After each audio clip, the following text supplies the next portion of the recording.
বাংলাদেশের দুর্নীতিগ্রস্ত সামরিক বাহিনী ও সীমান্তরক্ষী সদস্যরা আঁতাত করছে কট্টর সশস্ত্র গোষ্ঠীর সঙ্গে। এমন অভিযোগ তুলে বাংলাদেশের অন্তর্বর্তী সরকারকে সতর্কবার্তা দিয়েছে আরাকান আর্মি।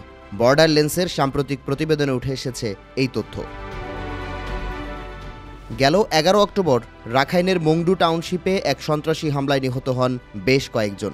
অঞ্চলটির অবস্থান টেকনাফ সীমান্তের ওপারে। এর পরপরই আরাকান আর্মি দাবি করে হামলাকারীদের অস্ত্র ও গোলাবারুদ পাচার করা হয়েছে বাংলাদেশ থেকে।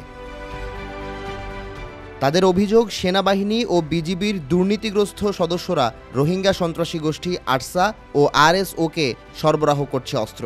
এমনকি ড্রোন বা রাডার তথ্য পাচার করা হচ্ছে সীমান্তের ওপারে।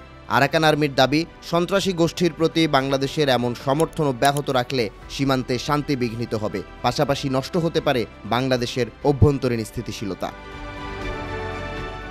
গেল 27 সেপ্টেম্বরেও একই রকম সতর্কবার্তা দিয়েছিল সংগঠনটি। বিবৃতিতে উল্লেখ করা হয়, উগ্রপন্থী সন্ত্রাসী গোষ্ঠীদের সহায়তাকারীদের বিরুদ্ধে দ্রুত তদন্ত শুরু করতে হবে, অন্যথায় বাংলাদেশের জাতীয় নিরাপত্তার পাশাপাশি আঘাত আসতে পারে গোটা দক্ষিণ পূর্ব এশিয়ায়। রাখাইন বা আরাকান রাজ্যকে ঘিরে গ্রেট গেম চালাচ্ছে আন্তর্জাতিক শক্তিগুলো। তেল, গ্যাস ও কয়লার মতো মিয়ানমারের অধিকাংশ খনিজ সম্পদে বিনিয়োগ রয়েছে চীনের। বঙ্গোপসাগরে চীনের প্রভাব ঠেকাতে এই অঞ্চলে নিজেদের উপস্থিতি জোরদার করছে যুক্তরাষ্ট্র।